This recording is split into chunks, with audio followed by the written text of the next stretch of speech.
Good morning. Welcome to our service today. I'm Scott Finley, and I'll be your service coordinator on this warm, overcast May morning. We're celebrating our high school seniors today. You'll hear from them later in the service. Reverend Cynthia will share a message honoring our graduating seniors and sharing stories today. Jesse is our Zoom host. Karen will be co-hosting. Sandy's at GNUUC providing a beautiful chalice lighting. And Denise and Susan will be reading our chalice words today. From all of us to you, good morning.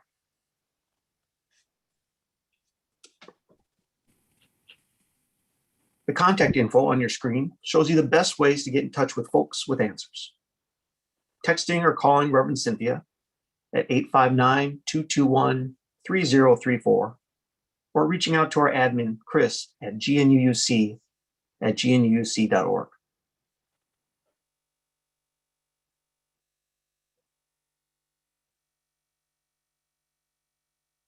Now, while Sandy lights our chalice, Denise will read a passage from Reverend Dr. David Breeden.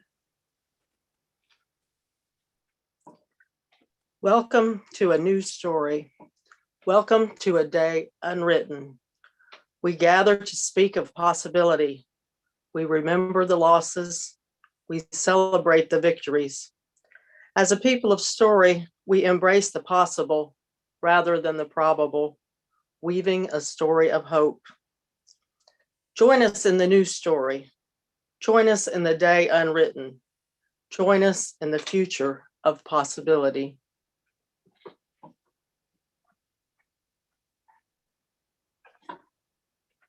Thank you, Denise and Sandy. Now, please join me in reading our covenant.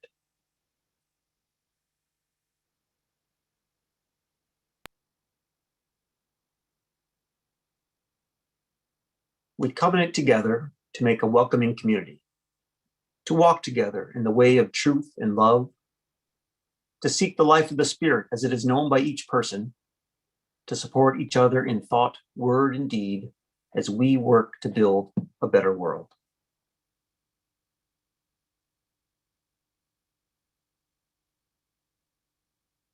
Our opening song this morning is from Leah Morris. This is What Will You Make?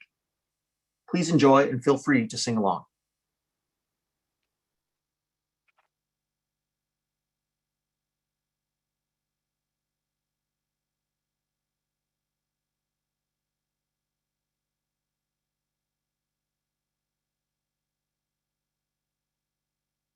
At the start of any given day, there is mystery available.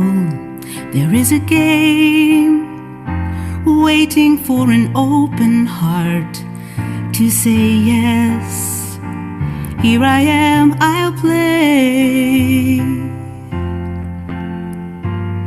And if we're smart, we'll listen to the way, and all the misery that held us down, we'll let it fade. Let it be outshined by a simple spark of a life that's waiting to be made. It's waiting to be made.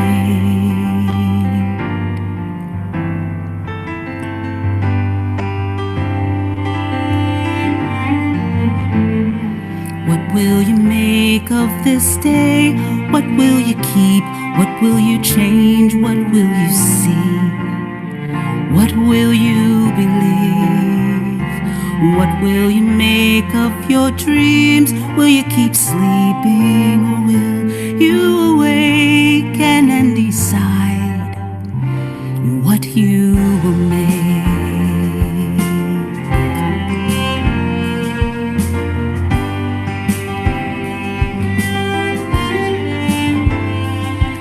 At the start of any given day, there is history and poetry. There is a play, but you're not in the audience. You are the star. So get out there and say what you will make. What will you make of this day? What will you keep? What will you change? What will you see? What will you believe?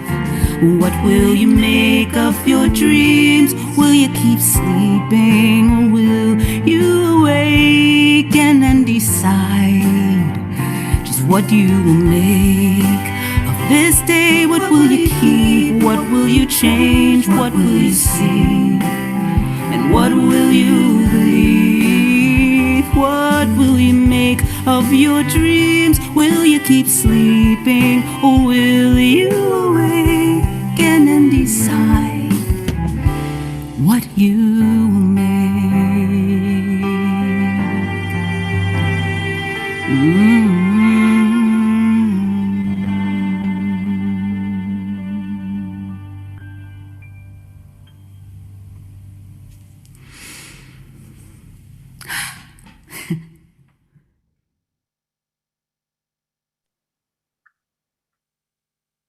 For Time for All Sages today, our two graduating seniors would like to share some time with us. First, here is Xander. Good morning, Xander. Good morning. Yeah, so hi. I'm Xander, and I've been in the junior UC, this whole community for my entire life. And so it's been really nice to be able to have a group of people to come back to every Sunday, no matter what craziness is going on in my normal life. At least I got this, right? At least I've got this. And unfortunately I haven't been able to show up at the actual, none of us have been able to show up at the actual church building and be together and have that sense of physical togetherness. But in my opinion, that makes it all the more important that I have all of these memories that I have accumulated since I've been growing up in the church and around all these people. And some of my favorite memories that I've had throughout my time here has probably been all of the events that the youth group has put on. So the egg hunts, the fall festival, the open mic nights, the Halloween stuff, all of that kind of stuff. That's all been something that I've been able to look forward to every year. And the most important one, at least for me, of those events that the youth group go to and help out with was the annual retreat. That was genuinely something that I always was very excited for every single year it happened. Just because I don't get the chance to go do stuff like that all that often, and especially not with a bunch of people that I enjoy hanging out with. And so no, that was actually really did enjoy doing that, and I'm gonna miss doing that a lot. In the future. Some of the other things that I found really helpful throughout me growing up here was all of the RE classes. Most notable of which was definitely OWL. OWL was that was genuinely so important to me that I could have a classroom of people where we could just sit down and learn things that quite frankly we were not going to learn at public school. I was never going to have the chance to learn the stuff that I would have learned at OWL if not for this church and all of the amazing teachers that helped us throughout OWL. And I think that I don't know, that OWL kind of especially helped me get really close to the other people in there, since we were talking about stuff that was pretty personal stuff, and so I got to form really close bonds and relationships with people that I even before then had already considered to be very close friends. Yeah. Another thing that was really nice was the coming of age thing. That whole process, that was all really nice too, because you get assigned to a mentor, and then my mentor specifically was Jesse, and I loved working with Jesse. It was always really nice to talk to him and hang out with him. It helps you. It really does, having that mentor really does kind of help you with just asking questions that you kind of don't really want to ask your parents because you might be like too embarrassed to ask your parents about it. And it's nice to have some other adult that you can talk to. I will be graduating. I'll be going to Stony Brook University, if some of you guys haven't heard. So I'm going to be very far away from like all of this, which, on the one hand, it's nice. I'm going north. Some of you might know I'm always hot all the time because it's always hot down here. So maybe I'll be able to wear long sleeves for once in my life. But I am going to be, I'm going to be in Stony Brook. I'm really excited because Stony Brook is like huge for like marine sciences, and something that I want to do in my life, at least career wise, is I want to do like coastal ecology. And I think that Stony Brook is going to be definitely a place where I can learn what I need to know, get the connections that I'm going to need to have a successful career in like coastal ecology. And yeah, anything else to say more? I mean, like, it's been really nice. I'm very excited for like, what's to come, and I'm gonna be really excited to, whenever I come back here for breaks, to pop by the church, see everyone, who I grew up around, see how they're doing, check in, and I think it'll be really nice. And I'm very thankful to everyone who's been in this community, everyone who's been helpful to me, everyone that like has taken the time out of their day to talk to me and become friends with me. It is really nice. Thank you. Thank you, Xander. Now we'll hear from Zoe. Good morning, Zoe.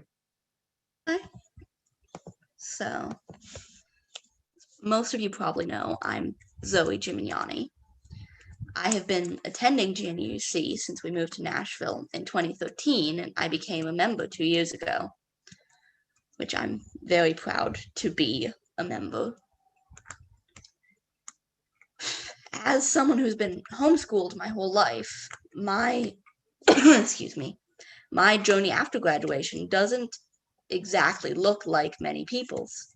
I've been taking dual enrollment courses at Nashville State for the last 2 years, and even though I don't intend to go to a 4-year college immediately after graduation, I do plan to continue taking college courses. My family is hoping for a trip to Europe next year, knock on wood, which I'm very excited for, as I've been learning German for several years, and I'm planning on doing a significant amount of German immersion on that trip, particularly by staying in a German city alone for some of that time. After we've finished that trip, I plan to look into colleges where I can focus on German as a minor and study computer science. I'm also hoping in college to spend a year studying abroad in Germany, which I am very hopeful for. I would be nothing like the person I am today if I hadn't had the experiences I've had at GNUC. And everyone here has been a part of that. And thank you all so much for being such an important part of my life.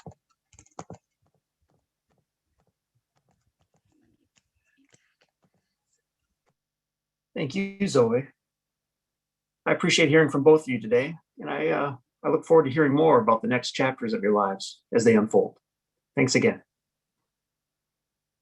Reverend Cynthia will explain this month's special collection now. Good morning, everyone.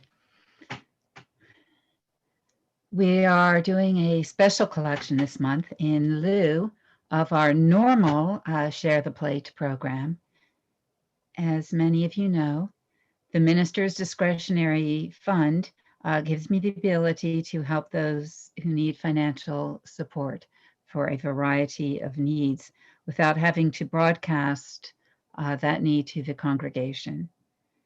We have a Ukrainian refugee that we are helping to support right now, and your generous funds will be used to ensure that he has housing, food, and other needs taken care of as he learns about the United States and settles into this new life here.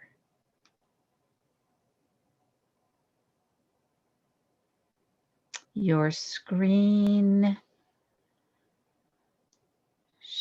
shows you the variety of ways that you have to be able to donate. As always, your support is so very appreciated.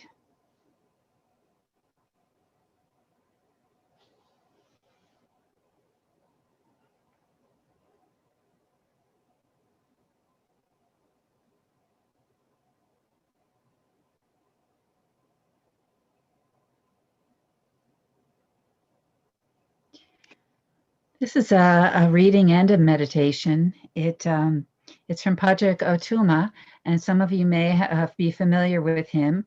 He's a poet, and he's from Ireland.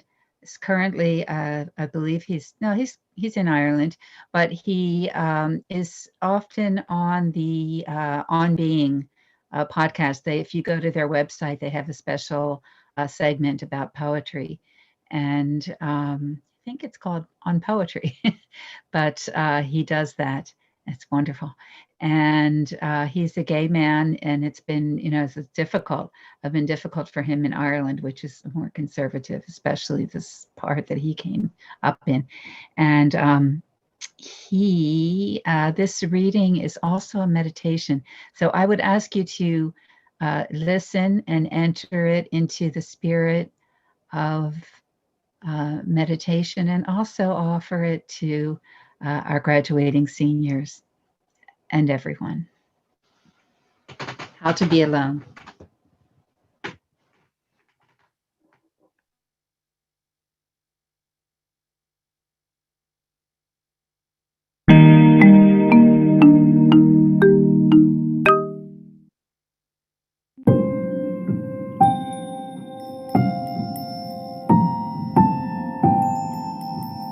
How to be alone.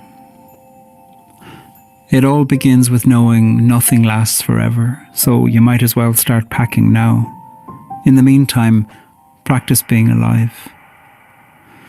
There will be a party where you'll feel like nobody's paying you attention, and there will be a party where attention's all you'll get. What you need to do is to remember to talk to yourself between these parties. And again, there will be a day, a decade, where you won't fit in with your body, even though you're in the only body you're in. You need to control your habit of forgetting to breathe. Remember when you were younger and you practiced kissing on your arm? You were onto something then. Sometimes harm knows its own healing. Comfort knows its own intelligence. Kindness too, it needs no reason. There is a you telling you another story of you. Listen to her. Where do you feel anxiety in your body? The chest? The fist? The dream before waking? The head that feels like it's at the top of the swing, or the clutch of gut like falling and falling and falling and falling? It knows something. You're dying. Try to stay alive. For now, touch yourself. I'm serious.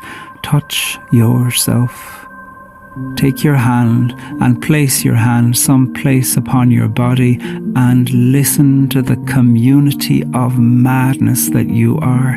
You are such an interesting conversation. You belong here.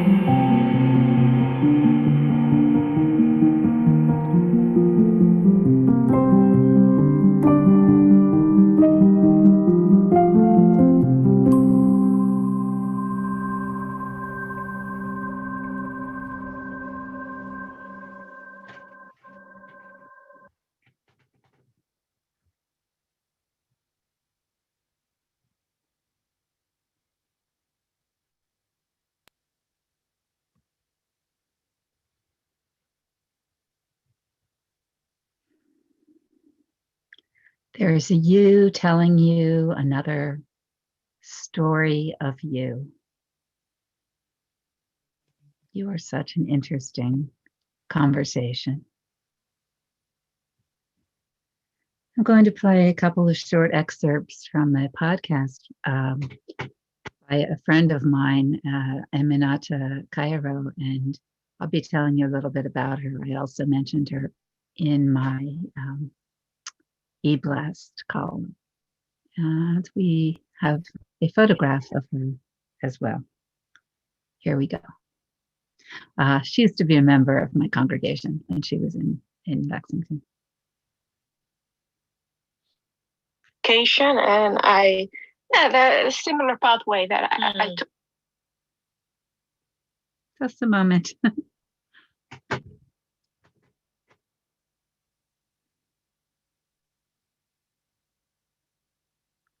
Born and raised in metropolitan Amsterdam, I left for adventure and went to pursue my education in rural Kentucky in the United States. The culture shock going from a metropolitan international city to the foothills of the Appalachian Mountains is beyond anything I could put into words. I cried for 3 days after I arrived, wondering what I had gotten myself into. But I adapted and adjusted and actually came to love my experience there.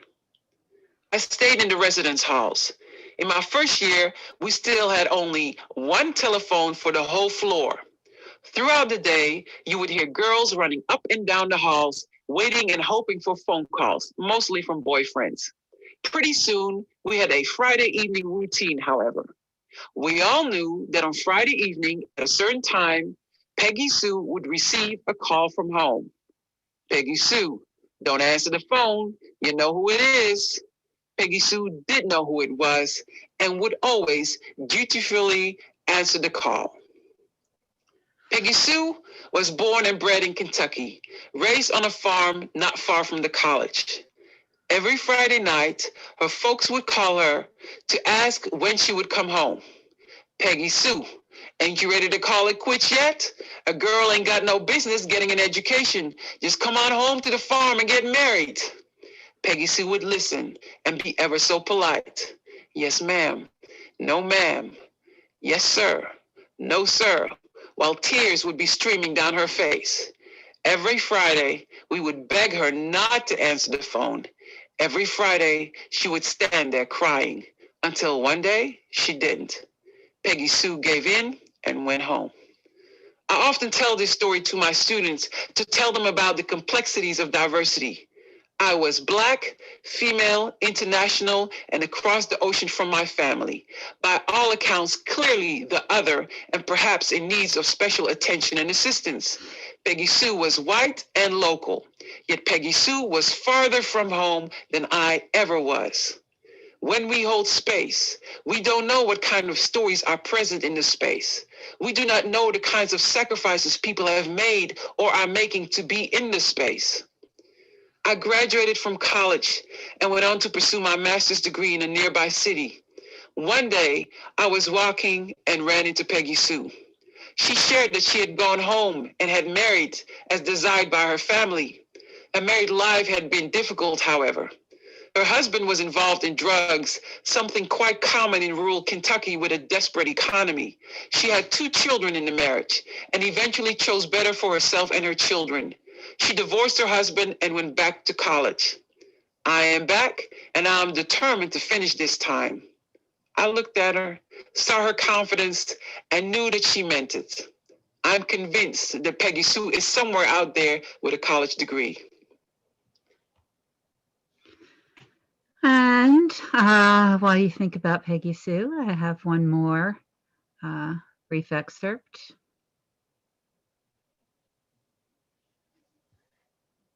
From Holding Space.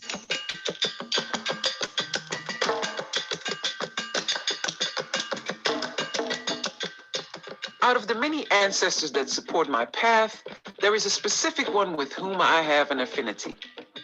Her name was Paulina, but I only know her referred to as Mapo.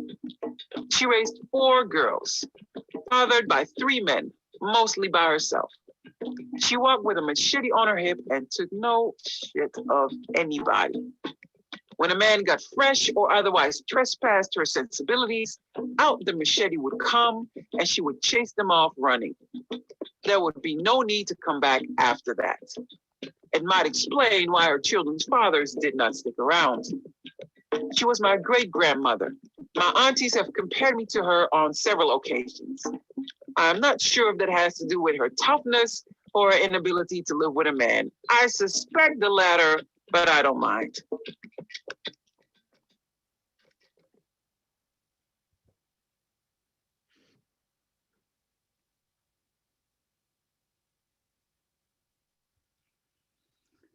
I wanted to share a little bit of my friend Aminata with you this week.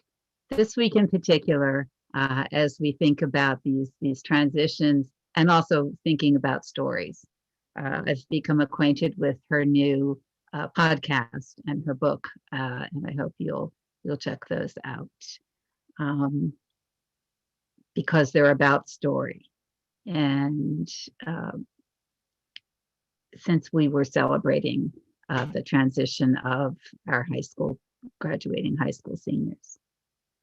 Because she's not only a powerful teacher and a leader, she lectures, she tells stories, she writes, she coaches, she sings beautifully, she dances, she stands at the intersection of three very distinct cultures, Dutch, Afro-Caribbean or Afro-Surinamese, and American.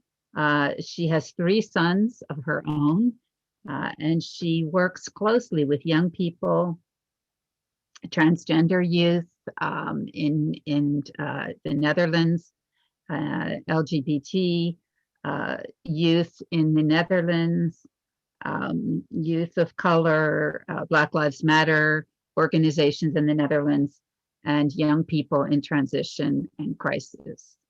Her book is subtitled, it's called Holding Space.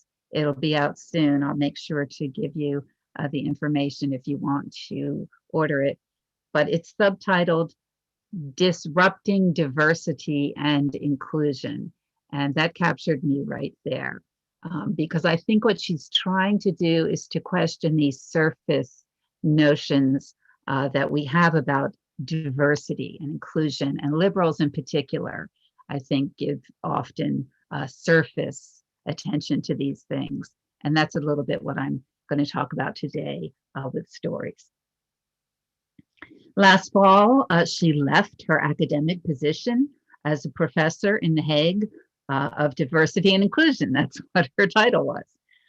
She wants to use the power of story and storytelling to radically call into question our myths about these words. She is a bold change maker. You know, it's like she has to me, it's like she has a metaphorical machete. She's just cutting through, you know, some of the myths. And of course, my Michelle that you heard speak here, she is also a Aikido sword teacher. So she often talks about cutting through illusions as well. I love Aminata's story about Peggy Sue. I was like, what's her name? Really? Peggy Sue? Or is that just, but yeah, it's Kentucky. So I mean, almost everybody from here has like a middle name hooked on. So it could be. But it shows that we have the power to change the stories that, you know, seem to have been written and foreordained for us. You know, both Aminata and Peggy Sue did this, albeit in different ways. When we leave high school for whatever, you know, comes next, I love, you know, that Zoe is taking a different approach to things and looking at things differently. But a lot of advice comes our way, you know, do this, don't do that, and stuff. And usually we don't listen. I know I didn't, because that's how life goes. And we need to learn it ourselves. We need to experience, you know, defeat, failure, even heartbreak, remorse, and then we learn. And there's one thing I wish that I had known and learned much earlier, and I am here, old lady, still learning it. But you know that you can get discouraged about that, but it's also a beautiful thing about life that are always learning, and there's always something new to learn and to grow. So holding space, holding space. It has to do with stories, not just your story, not just my story, but the stories of others. You really can't understand a situation until you know someone's story. Until you have truly listened, your judgments will always cloud your interpretations of a story and your interpretations of a situation that you observe. If I could change one thing, it would be to have started a lot sooner to question my judgments. I grew up in a very judgmental family. They also didn't listen to me or to one another. It took decades for me to understand this and to develop these skills. And they are skills. It's not like, oh, that person is such a good listener, they were born like that, or that person is self-centered, they were born that way. It's a skill. You practice it, you can learn it like playing a musical instrument. My meditation teacher, Catriona, she suggested that we go, she's like, do this week. Go sit in a park or, some public space and just watch people. And then observe in your mind the judgment that you're making in a store, driving. She started talking about how she and Michelle, were driving when they're driving in LA. They say things to each other like, this person, how long are you going to wait for that green light? It's not going to get any greener, and they themselves, make these judgments in traffic sometimes. And like I started to do, I could actually hear the words that I was saying in my mind, grocery store is a great place to do this. I could weave a whole story. These judgments are actually stories that we tell ourselves, I could weave a whole story about somebody based on what's in their shopping cart at the grocery store, like, oh my gosh, what are they going to do with that horrible, all these potato chips and stuff like that? They're going to go sit on the couch and they're just going to sit there and you're going to watch some really horrible thing on TV all day. It's just going to be toxic and pollute their mind, just like they're polluting their bodies with potato chips, like as if I never ate a potato chip in my life. But weave this story about the person just because I'm standing there in line, and if you listen, if you really tune into the judgments that you're making, you can actually hear them and see what you're doing. We put people in categories based upon one observation and then make all kinds of assumptions about them, if we are honest. But the reality is we don't know. We really don't know at all about these people. I come from South Jersey, and we have a lot of people there that, people were like, oh, living in Kentucky must be such a culture shock after living in New Jersey. And I'm like, no, it's not. I come from South Jersey. It's not that different. We used to call them rednecks and or pineys.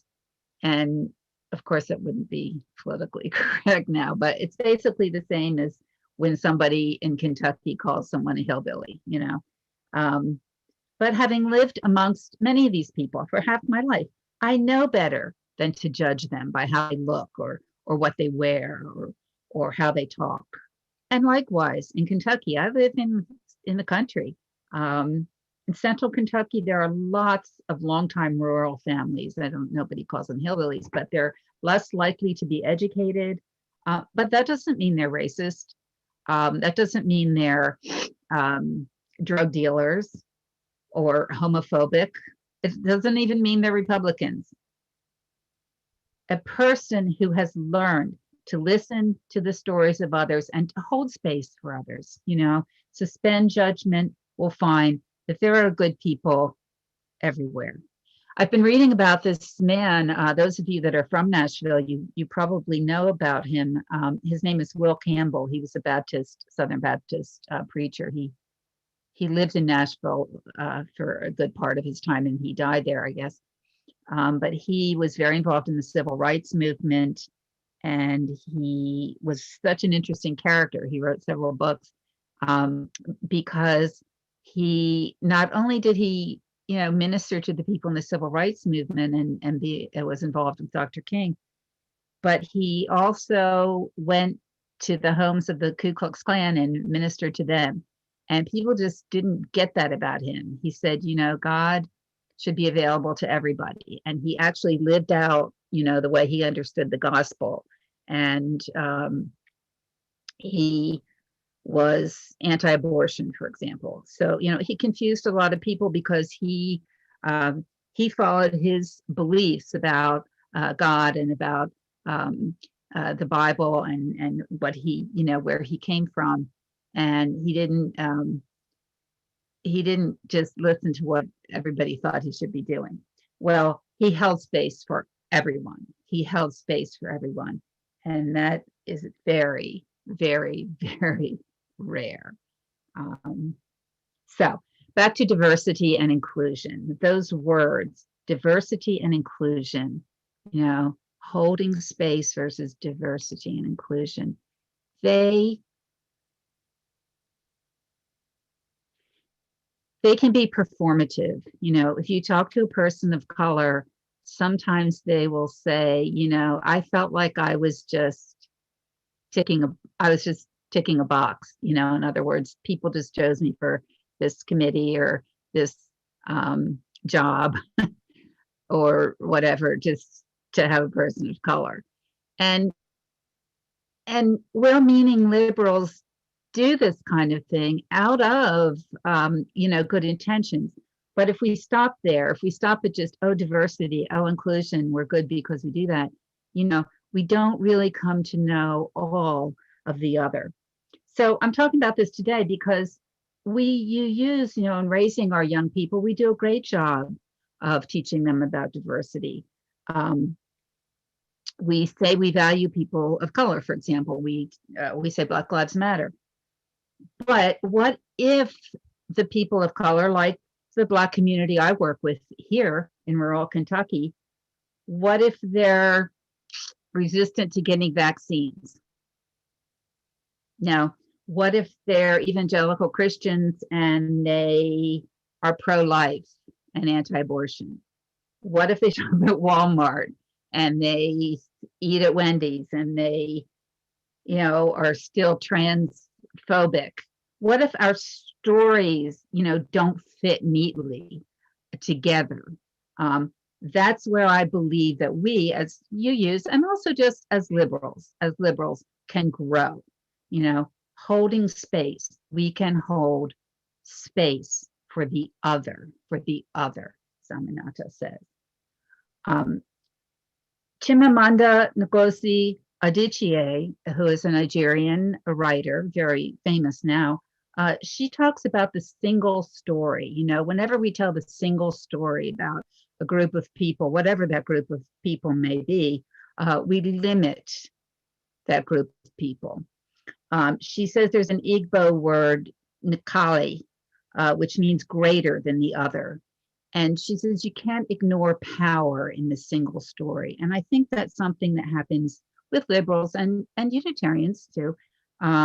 When we talk about maybe blue collar people or conservative white people,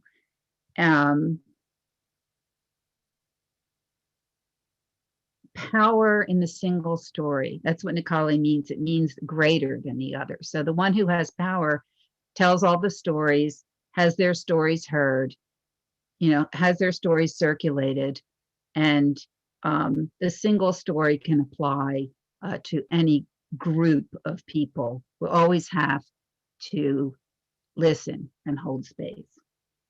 So UUs and liberals we can be judgmental. We can actually be judgmental. And I continually surprise myself at how much I still have to learn and how much I still can grow. We actually believe that we're better than other people.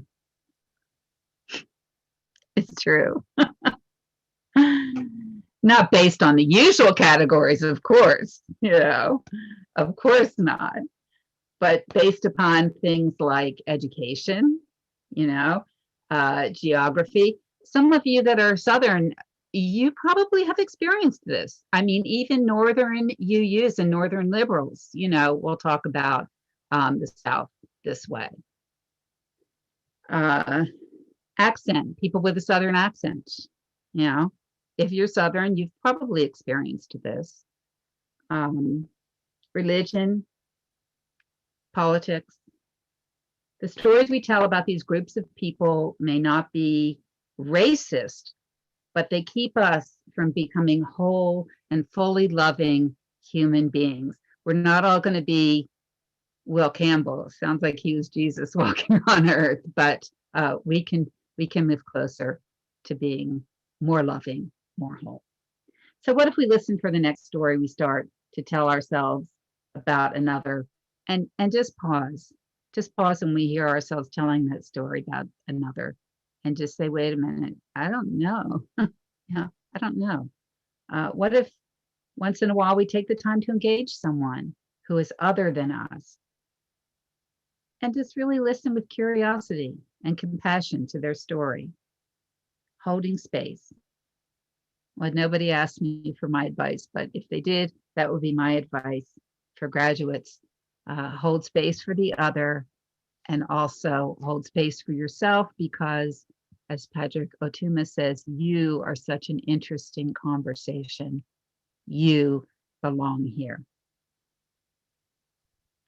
So be it. Amen. And I believe you have some.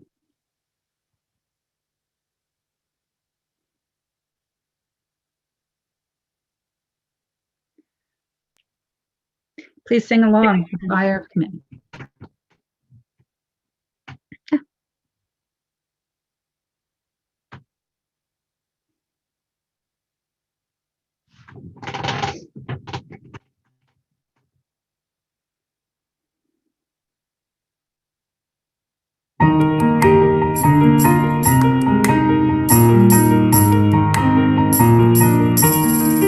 From the light of days remembered, burns a beacon bright and clear, guiding hands and hearts and spirits into faith set free from fear.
Thank you, Reverend Cynthia.